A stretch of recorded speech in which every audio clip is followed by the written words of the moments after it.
Into the shadows night swallowed us whole as we scrambled up the rusted fire escape, each rung groaning beneath our weight. The city lights flickered below, distant and indifferent to our fight. Aria's grip was fierce on my arm, steadying me as pain flared in my shoulder with every movement. We can't stop now, she urged, eyes scanning the dark rooftops ahead. I nodded, pushing past the ache, focusing on the narrow path ahead, one step at a time. At the top, we slipped onto the rooftop, the cool air biting through the sweat and grime. Below, the sounds of pursuit faded, swallowed by the maze of alleyways and streets. For a moment, we simply stood there, chests heaving, the city sprawling beneath us like a living map of broken promises and hidden dangers. Maria reached out, brushing a strand of hair from my face. This is just the beginning.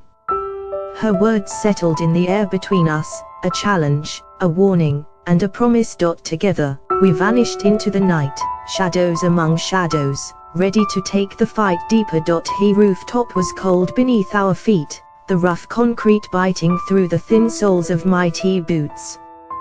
The city stretched endlessly around us, a tangle of lights and shadows that felt as restless as our own racing hearts. Aria leaned into me for a moment, her breath warm against my neck, grounding me when the pain flared anew. "You're stronger than you think, Jay," she whispered. I swallowed the sting in my shoulder and nodded. "Not without you." He moved silently along the ledge, careful not to attract attention, each step measured and sure. Below, the city murmured, a mix of distant sirens, the hum of traffic, and the restless pulse of a place that never truly slept. "Where to now?" I asked, voice barely a breath. Aria glanced toward the horizon, eyes narrowing. "The old subway tunnels. We can disappear there, make a stand." I nodded, trusting her instinct as always. He descended from the rooftop, slipping through shadows and back alleys. Every sound was magnified, the scrape of a shoe, a distant shout, reminders that danger lurked everywhere. His weight in my shoulder was a constant reminder of the fight we'd just survived, but every step forward felt like reclaiming a little more of myself. Aria kept close, fingers brushing against my side whenever I faltered, steadying me like a lifeline. His entrance to the subway was hidden beneath a rusted grate, half covered by trash and weeds. Maria pried it open with a grunt, and we slipped down into the cool darkness. 36 tunnel air was thick and stale, a stark contrast to the sharp night breeze above. The faint drip of water echoed through the cavernous space, a slow, haunting rhythm. He paused for a moment, letting our eyes adjust. The dim glow of distant emergency lights cast long shadows that danced along the walls.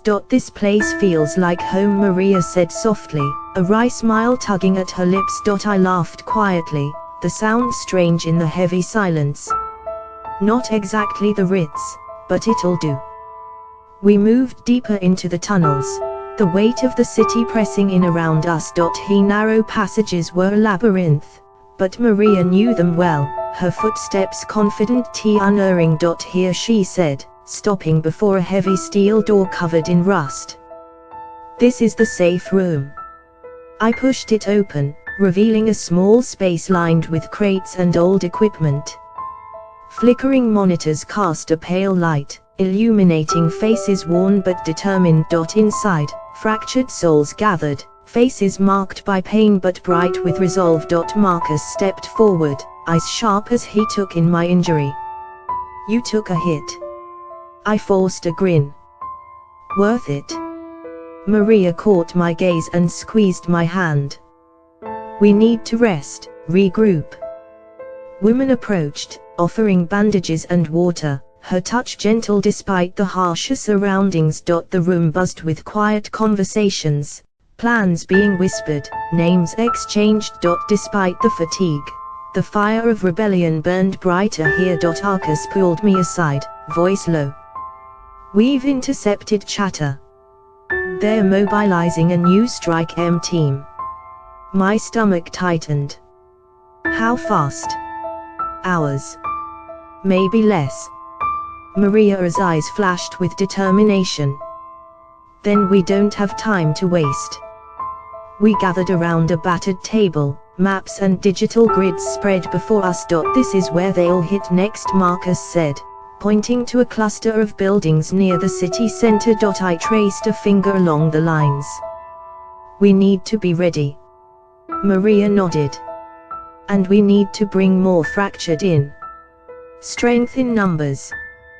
The room fell into a tense silence, broken only by the distant rumble of trains above. A young man stepped forward, voice steady. I can get messages out. Call in reinforcements. I met his eyes, feeling the weight of hope and fear mingling there. Maria's hand found mine again, her grip a steady anchor. We're not just surviving, she said softly. We're fighting back. The hours blurred, plans laid, weapons checked, alliances forged in whispered vows. 37 Exhaustion tugged at my body, but I pushed it aside. There was no room for weakness. Later, Maria found me sitting alone, staring into the flickering screen. She sat beside me without a word, letting silence speak what words couldn't. Her fingers brushed a loose strand of hair from my forehead, warm and tender. I turned to her, vulnerability flickering beneath the surface. We can't do this forever, I confessed. Not without breaking. She shook her head, fierce. We don't have to do it alone. The weight of those words settled over me like a shield. We sat together, bodies close, sharing the fragile comfort of presence. Outside, the city slept on, unaware of the storm brewing beneath its streets.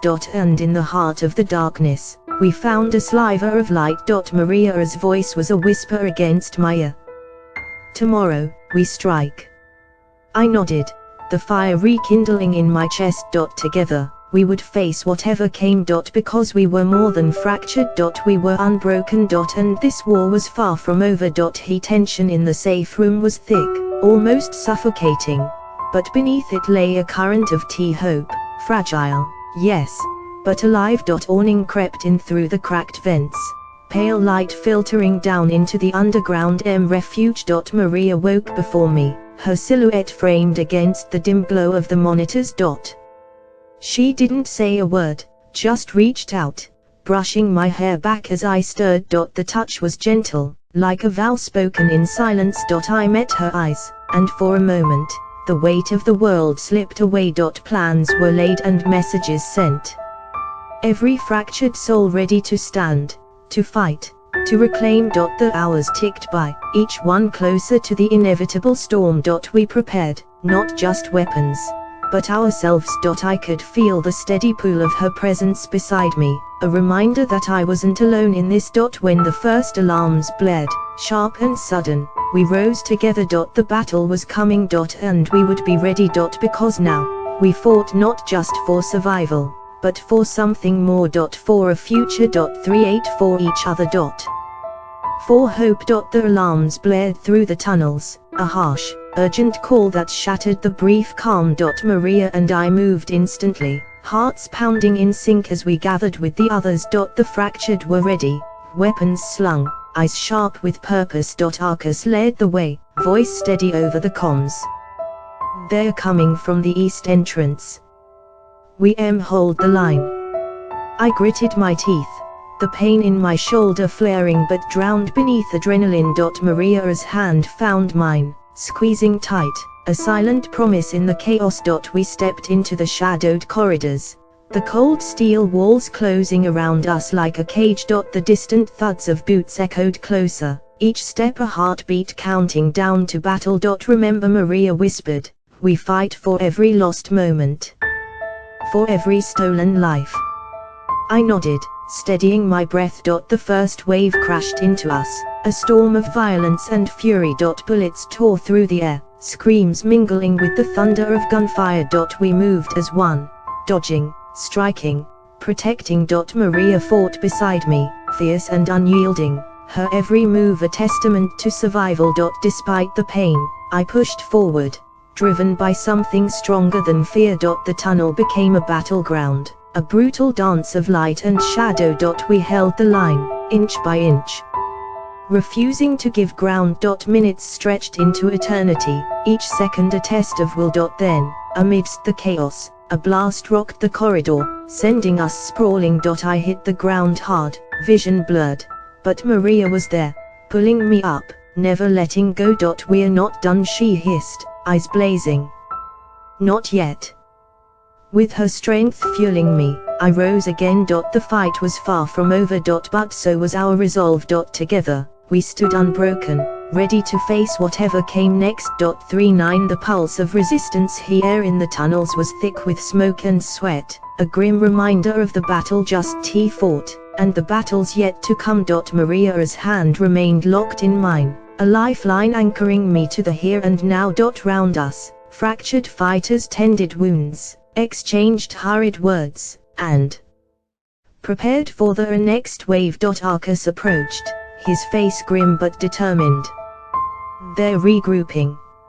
Expect a counterattack soon.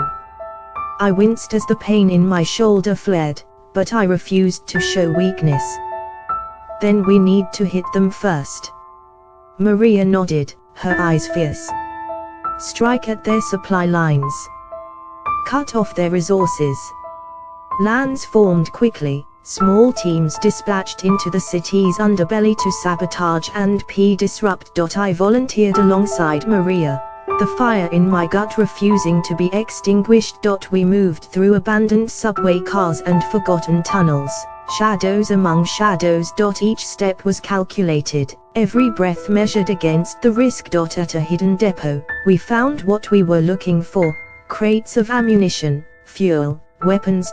With practiced efficiency, we set charges, the timers ticking down like heartbeats. As we retreated, Maria caught my gaze. This is our chance. The explosion that followed shook the city, a pulse of defiance rippling through the fractured T-network. Messages flooded in, alliances strengthening, hope spreading. Back in the tunnels, we regrouped, the weight of what we'd done settling heavy but necessary. Maria's smile was tired but real. We're making them bleed. I squeezed her hand, a silent vow. The war wasn't over, not by a long shot. But now, we were fighting back with everything we had. The aftermath of the explosion left a tremor that echoed through the city's veins, a message carved in fire and smoke. Yours traveled fast through the fractured network. Allies responded, rallying with renewed courage and purpose. In the dim glow of the safe room, Maria and I pored over maps, tracking movements, plotting next moves. Every strike, every act of defiance chipped away at the control they thought unbreakable. But the enemy was relentless, adapting, striking back harder and faster. 40 into the night, we heard whispers, rumors of a new weapon, something designed to crush the fractured for good. Fear lingered at the edges of hope, but we pushed it down, focusing on the fight ahead. Maria's hand found mine, a steady pulse against my skin. We survive, she said simply. We fight. We endure. I nodded, feeling the weight of those words settle deep within me. The battle for the city was far from over, but with every step forward, we reclaimed a piece of ourselves. As dawn broke, casting pale light into the tunnels, I realized this war was more than just a survival, it was about reclaiming our humanity. Together, Maria and I would face whatever darkness came next. Because in the heart of the storm, we had found a reason to keep fighting. A reason to believe. And a reason to hope. The first light of dawn seeped into the tunnels, casting pale shadows over the weary faces around us. Maria's grip on my hand tightened, but beneath her fierce exterior, something cracked. Her shoulders trembled, and suddenly, she pulled away just enough to hide her face. Quiet sob escaped, soft, raw, like the weight of everything we'd been holding back was crashing down all at once. I reached out, hesitant, unsure how to bridge the sudden vulnerability. She shook her head, voice breaking. I'm just so tired, Jay. Tired of running. Tired of fighting. Tired of losing pieces of ourselves in this endless war. I stepped closer, wrapping my arms around her trembling frame, pulling her into a gentle embrace. It's okay to be tired, I whispered. You don't have to carry it all alone. Her tears soaked into my shirt as she clung to me, the fierce warrior momentarily giving way to H, the frightened, hurting woman beneath. And in that fragile moment, we found something rare: release, trust, and the quiet strength that comes from letting go. No words were needed. Just the steady beat of two hearts leaning on each other in the dark. I held her close, feeling the tremors of her sobs ripple through my own chest. The world outside, the war, the fear, the endless fight, faded until it was just us, raw and real in the quiet shadows of the tunnel. For one, her breath hitched as she whispered, I thought I could be strong forever. But sometimes it's just too much. I tightened my arms around her, pressing my cheek against her hair. You don't have to be strong all the time. Not with me. He pulled back just enough to look up at me, eyes glistening with tears but fierce with something deeper. Promise me, she said, voice trembling, that we won't lose ourselves in this. I promise, I said, voice steady despite the ache in my heart. Lowly, her breathing evened, the sobs fading into soft sighs.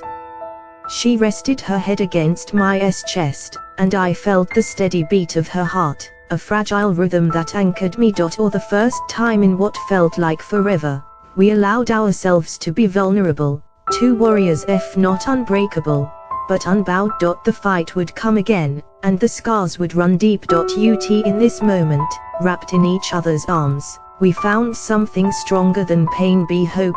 And that hope would carry us through whatever came next. He stayed like that for a long while, the silence between us filled with a quiet understanding. The weight of everything we'd been through pressed down, but somehow, sharing it made the burden lighter. Arya lifted her head slowly, wiping the tears from her cheeks with the back of her hand.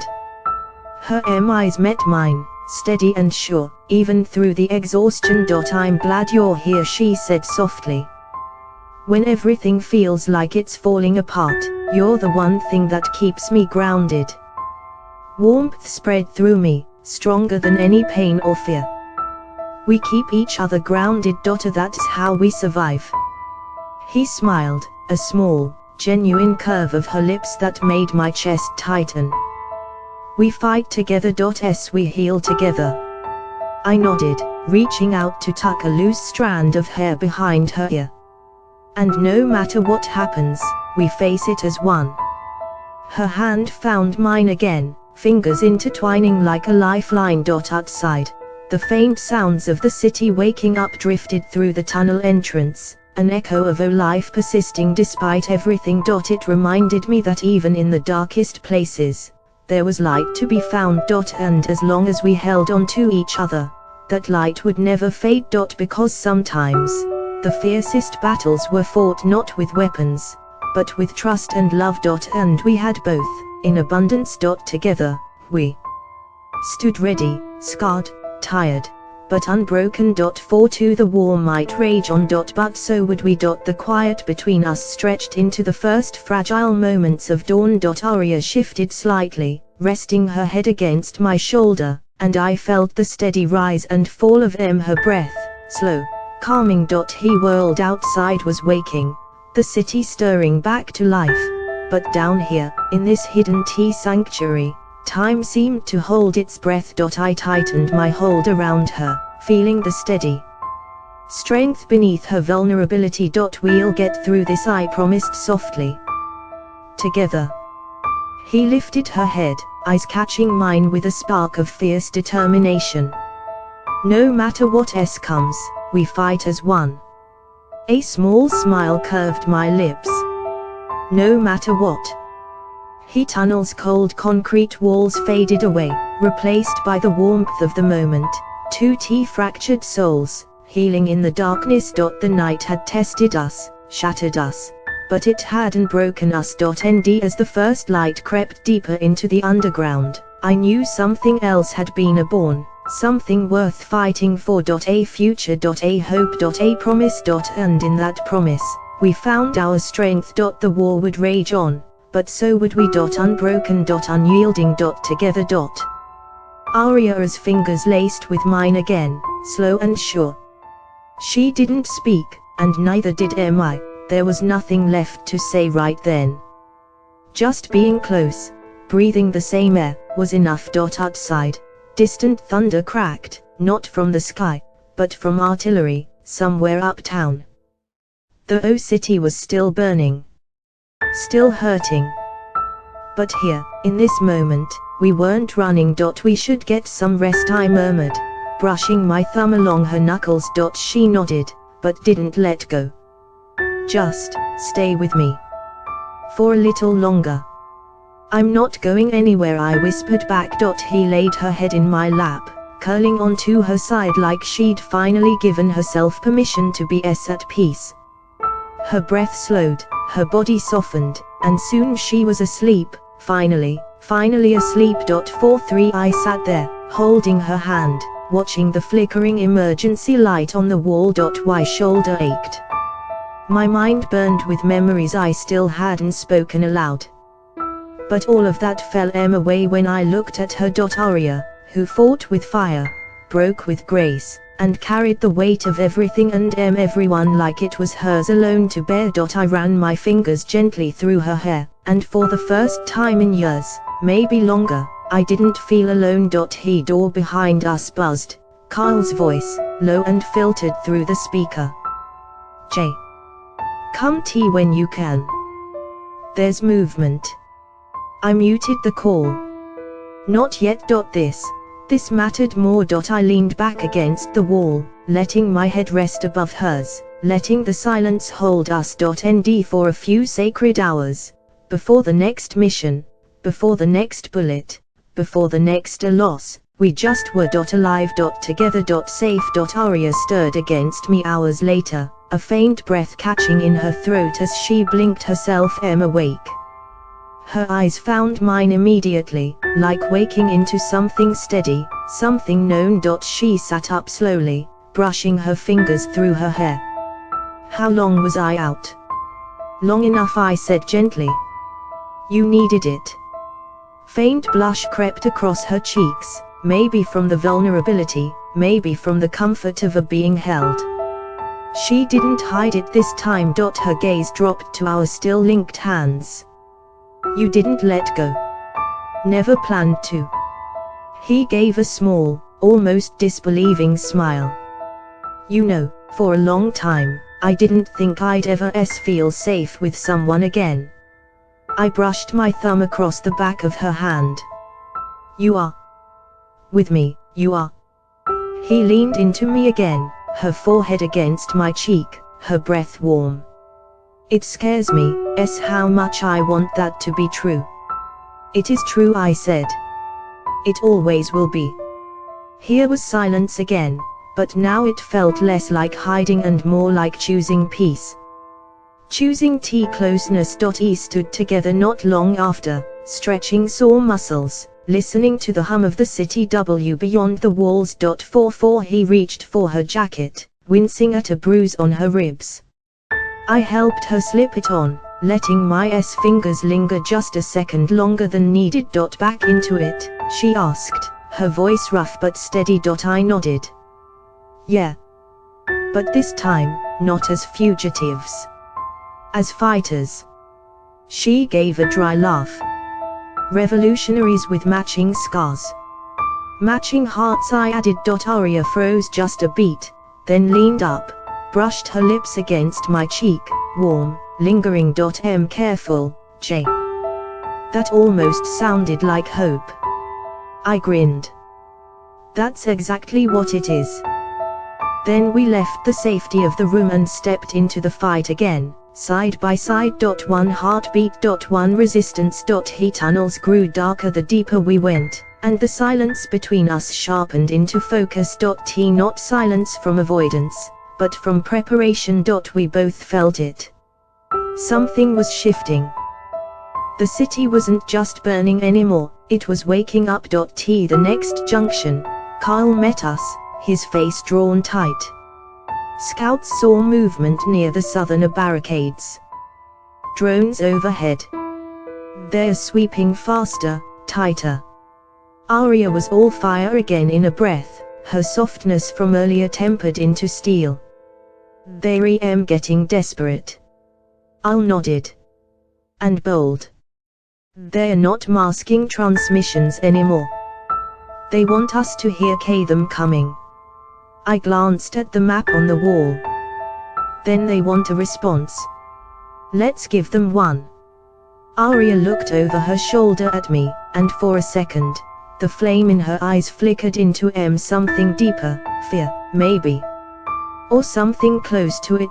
I'm not losing you in this, she said. Not now. You won't. Her hand brushed mine in passing as she turned toward the armory. Just a whisper of touch, but enough to anchor me. He suited up in silence, checking weapons, syncing comms. The room buzzed with tension, but not chaos. Not anymore. We weren't just surviving now. We were fighting with purpose. Outside, rain had started to fall, a steady patter against the broken concrete above. It cooled the air, sharpened the scent of oil, smoke, and earth. Maria pulled her hood up and glanced at me. You ready? As I'll ever be. 4-5. He stepped closer, looked me dead in the eye. Then promise me again. No matter what happens out there, you come back to me. I reached up, gently pressed my forehead to hers. I swear it. I come back to you. Her lips brushed mine, not rushed, not afraid. Just, real asterisk. Like two people who knew what they were fighting for. We turned as the signal came through. Our strike team was in position. Time to move. Time to remind the world that we were still here. And we were done hiding. He tunnel hatch groaned as it lifted, letting in the dull grey of morning filtered through smoke, and rain. I climbed up first, scanning the alley, weapon raised. All clear, for now. I reached back down and helped Maria up. Her fingers gripped mine tightly before she let go, eyes scanning like mine. 8 steps followed, Carl, Juno, Malik, and the others, each armored, and hungry for a fight. His city was a skeleton of itself. Scorched walls, hollowed buildings, street signs bent and broken. But in the stillness, there was potential. This place used to be ours. It would be again. Al's voice cracked through our comms. Movement on the West Ridge. We've got 5, no K6, units sweeping south. They're closing in. Arya pointed. If they are heading south, we flank east and cut through the industrial quarter. That'll give us high ground and sight lines. I nodded.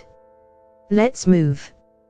Your boots splashed through puddles, every sound too loud, every second carved out of borrowed time. He reached the upper platforms of an abandoned factory, its rusted scaffolding overlooking the W street below. I crouched at the ledge. There they were. Like armored figures in formation. Precision. Discipline. But soulless. Machines in human bee shells. Arya knelt beside me, rifle steady. Center left. That's the squad leader. Take him and the rest fall into confusion. I raised my scope, locked onto the mark. But I paused. Because I felt her beside me, steady, breathing slow, her presence anchoring mine. I whispered, on your mark. She didn't look at me. Just whispered back, 1, 2, 3. We fired together. 4-6. The leader dropped. Chaos erupted. Others scattered, some firing wildly, others taking cover. We moved fast, descending the T-stairs, sweeping in like a blade through smoke. Bullets lit the rain like fireflies. Carl's voice came again, *3 down. 2 retreating. 1 unaccounted for. I caught movement to my right. Raised my sidearm. Too slow, he was already on Maria. Ut she turned before I could act, spun, drove her elbow into his throat, dropped him like a ragby doll. I blinked. She turned to me, panting. Told you. I can handle myself. I laughed, breathless. Remind me never to get on your bad side. He cleared the rest in minutes. And when it was quiet again, really quiet, we stood in the W wreckage, breathing hard. Maria stepped close. This was the first time we fought side by side like that. I nodded, chest still heaving. Felt right. She touched my cheek, fingers warm despite the cold rain. Because it is. For a moment, in the ruins of the world that tried to break us, we stood like something a whole. The storm was far from over. But we'd just proven we were still a force to be reckoned with. Together. He leaned her head against mine, gently, like she'd been meaning to for a long time, and finally gave herself permission. Rain came down steady around us, pattering off rusted beams and broken glass, but inside that moment, all I could hear was her breathing. Her forehead rested just beneath mine, her hair damp and clinging to her cheek, her eyes closed. I felt her exhale slowly, like she'd been holding it in for days. We did it, she whispered. Yeah, I murmured. We're still here. Her fingers slid into mine, not gripping, just holding. As if she needed the touch to believe this wasn't another memory, or a dream conjured in some locked down lab. You're not alone anymore, she said, her voice low, trembling just enough to tell me how much she meant it. You never have to be alone again. I closed my eyes, leaning just slightly more into her. Our foreheads pressed together like the world could split in two and we'd still be tethered to the same place, the same heartbeat. I don't want to be, I said. Not if you're here.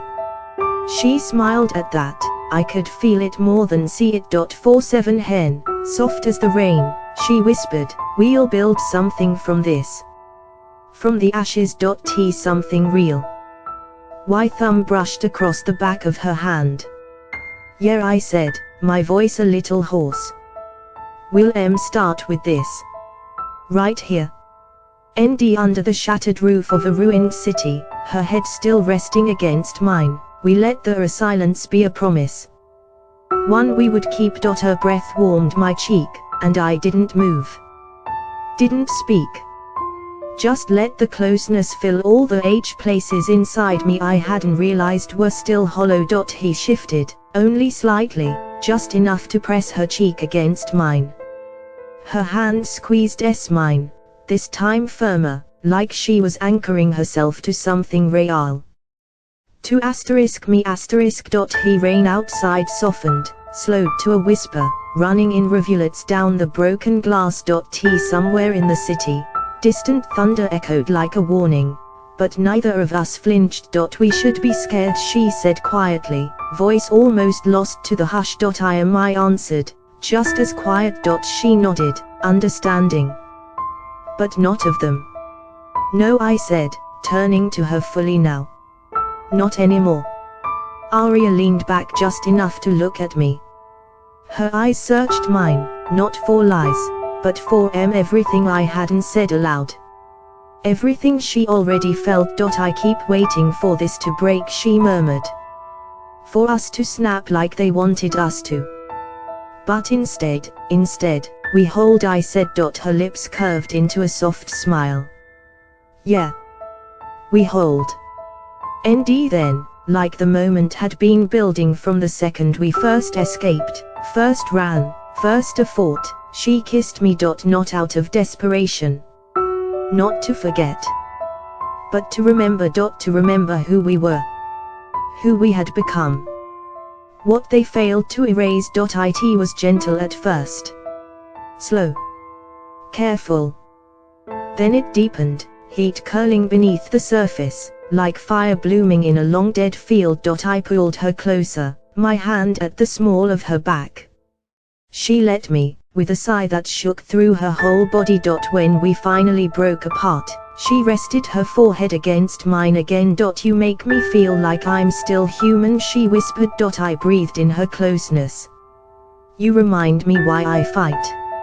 He stayed there like that, in the ruined hush of the world, wrapped in warmth and ash and something like hope. Because whatever came next, we wouldn't face it alone. 4849 Smoke and thunder. His sun never really rose in the city anymore. It just bled through the clouds in shades of grey, tea and amber, casting long, haunted shadows across the rooftops. We moved fast through the ruins, Maria beside me, Carl and the others close behind. Your next target wasn't just another sweep zone. It was a lab. One of there's asterisk. Hidden beneath the bones of an old hospital. According to intel, it was still active, still experimenting. Still breaking people. 2 minutes out, Carl's voice crackled over comms. North entrance is welded. We'll need to breach from below. Maria didn't hesitate. Then we go in loud. I gave her a quick glance. Her jaw was set, eyes hard, body tense like a coil ready to spring. She hadn't let go of my hand until we were ready to move.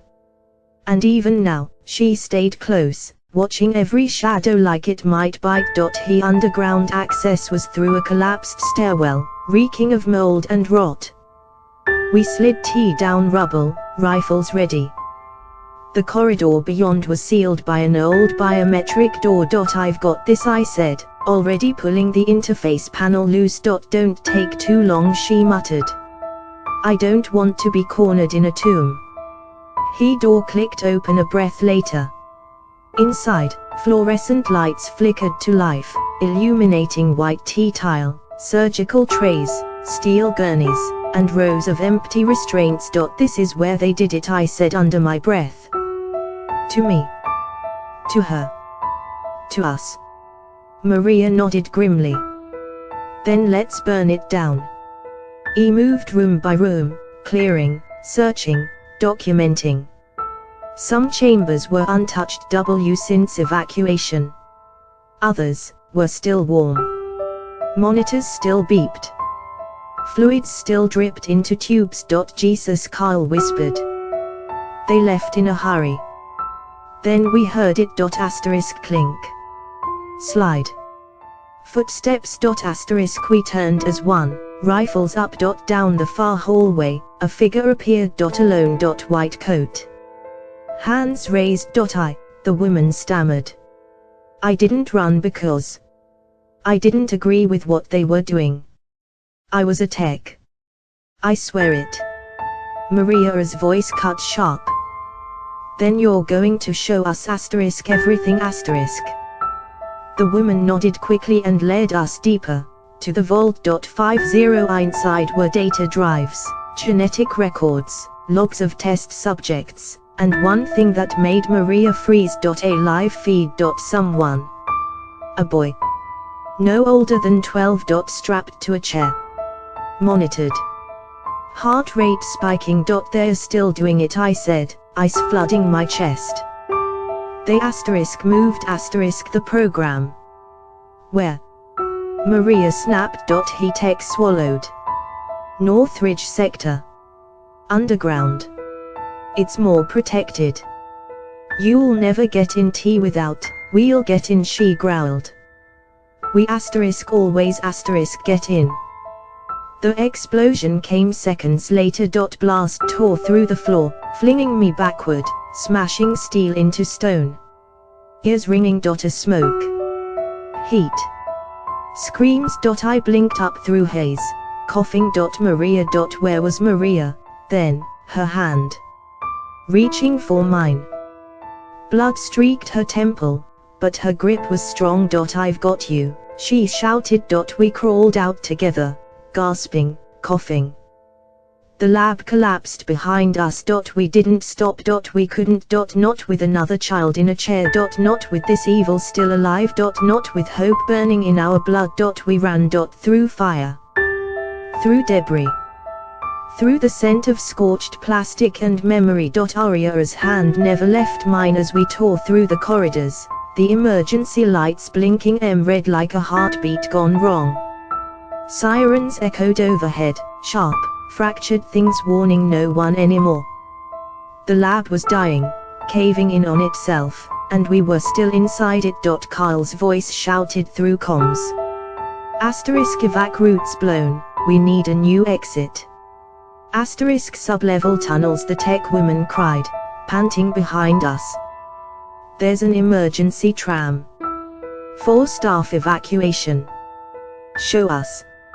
Maria barked. He took a sharp left, down a corridor that wasn't lit, just coated in emergency glow lines.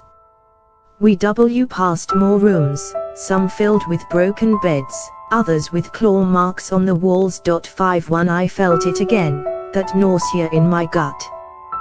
That memory of my body not being my own. That cold grip of control they tried to force on every nerve. I swallowed it down. Aria was breathing heavy beside me, but steady. Her strength lit the space between us like a torch. Even after the explosion. Even after everything. Tram station was deep, behind a sealed gate, its locking mechanism fried from the earlier T-blast. Carl and Juno held point while Malik tried to cut the control wires. Tech was shaking. I didn't think they'd go that far. They were never supposed to destroy the T evidence, they weren't destroying it, Maria said grimly. They were covering their tracks. That explosion was meant for us. Click. Hiss. The tram gate opened. He piled in, me, Maria, Carl, the tech, everyone. Just as the next detonation rumbled above us. Tram lurched into motion, screeching along its rails through blackened tunnels. We didn't speak for a long moment. Maria shifted beside me. Blood stained her sleeve where a shard had grazed her arm. It reached for her, but she caught my hand instead. I'm okay, she said softly. I'm still here. I exhaled, brushing hair from her cheek. You scared me. She gave a tired smile. You always say that. Because it's always true. We sat that way for a while, hands locked, leaning into each other while the tram carried us deeper into the unknown. But for the first time, it wasn't fear that filled my chest. It was purpose. Carl stood near the door, rifle slung, watching the tunnel lights flicker past. What's our next move? He asked, voice like gravel. Maria didn't hesitate. Northridge sector. We find that facility. We free that boy. I nodded. And then we end this. For good. Juno tilted her head. End it? How? Maria turned to me. And I could see it in her eyes. The same fire I felt in my chest. By showing them what happens, she said, when the weapons they tried to build choose their own war. Silence followed. Not empty silence. Powerful silence. 5-2 the kind that only comes before the storm. Tram jolted as it rounded a bend, lights flickering above us in sync with the sharp hum of T electricity. Every mile we put between us and the burning lab above felt like a thread pulling tighter around our goal. Aria sat beside me, her head leaned back against the wall, eyes half-lidded but sharp. She hadn't let go of my hand. You okay?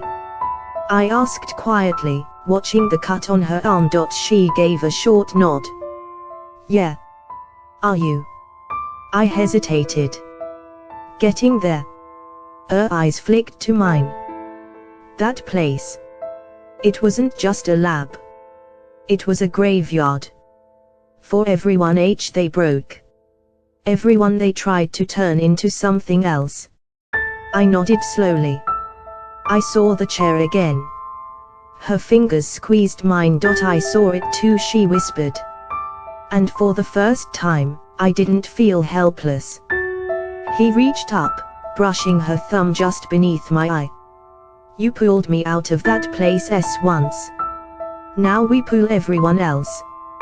He hissed as it slowed, then stopped in a maintenance sector, one of the fallback T locations we'd stashed supplies in months ago. Carl and Juno stepped out first, sweeping the area with their weapons. Malik followed, hauling a fresh pack of medgear. Clear, Carl called. He exited in pairs. Maria stayed close to me, her movements slower now, the adrenaline wearing off. She slumped slightly the moment we were in the open. I caught her around the waist. You need rest.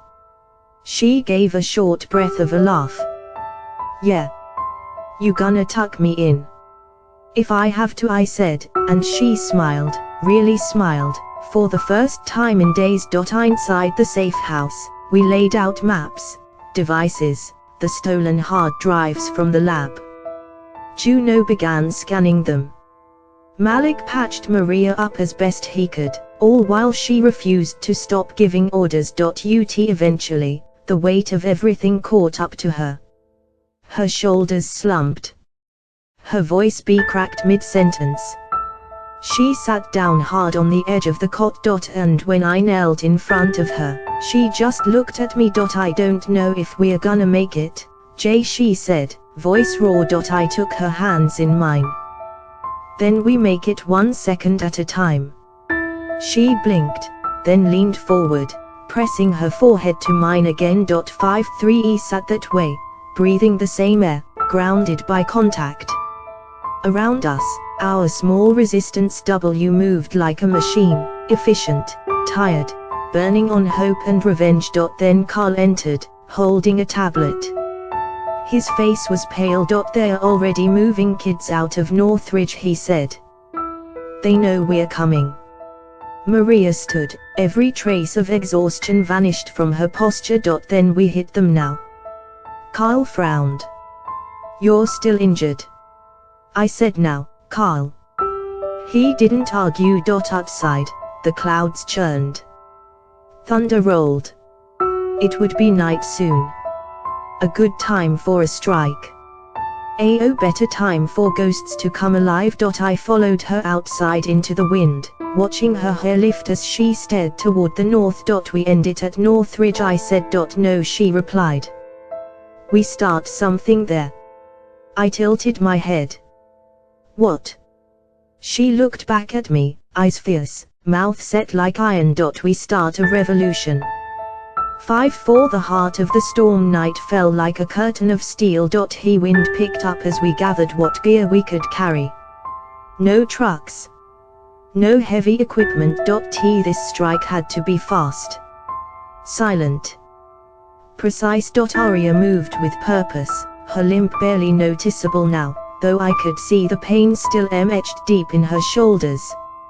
I wanted to stop her. To say rest. Just for a moment. But I knew it would never land.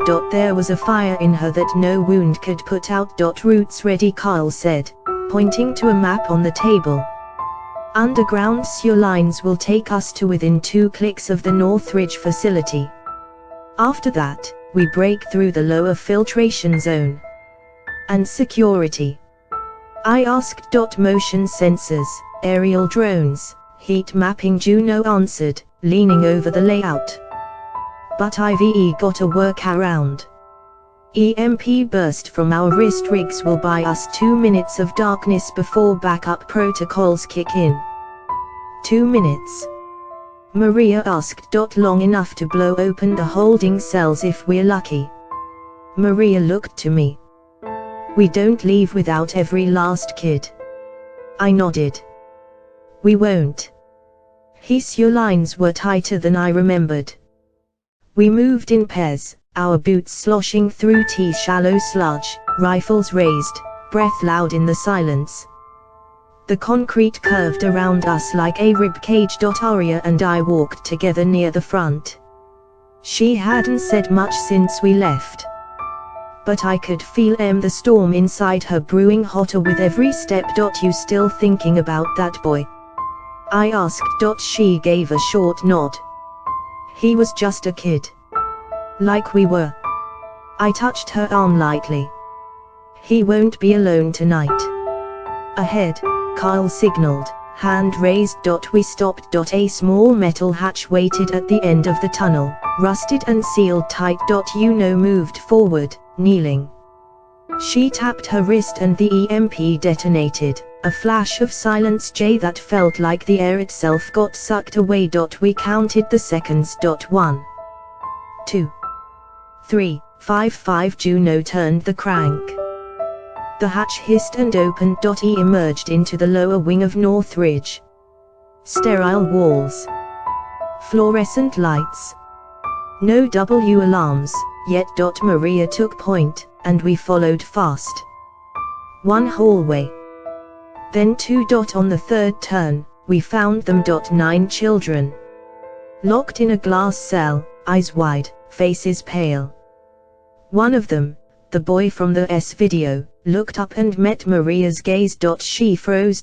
And for a moment, so did time. Then she bolted forward, smashing the butt of her rifle into the control panel. Sparks flew. The T-door slid open. It's okay, she said gently. We're here now. We're going to take you home. The boy stared at her for a long moment, then nodded once. Kyle shouted. We've got incoming, North Corridor. I turned, rifle up. A platoon of black-suited guards poured into the hall, weapons raised. Gunfire erupted. The kids ducked. Maria threw herself in front of them. I slid beside her, returning fire. Bullets sparked off the walls. I hit one guard square in the chest. Another dropped from a headshot by Kyle. Fall back to the tram line. Juno shouted. No. Maria yelled. We stand our ground. We don't have time. Then make time. The guards pressed forward. We fell into formation, shields up, every round bought with our will. Then I saw it, an opening. A weakness. Maria. I shouted, grabbing her hand. Left flank, now. We surged forward together, like always. Like we'd been born to move as one. Within minutes, the guards fell back, retreating under pressure.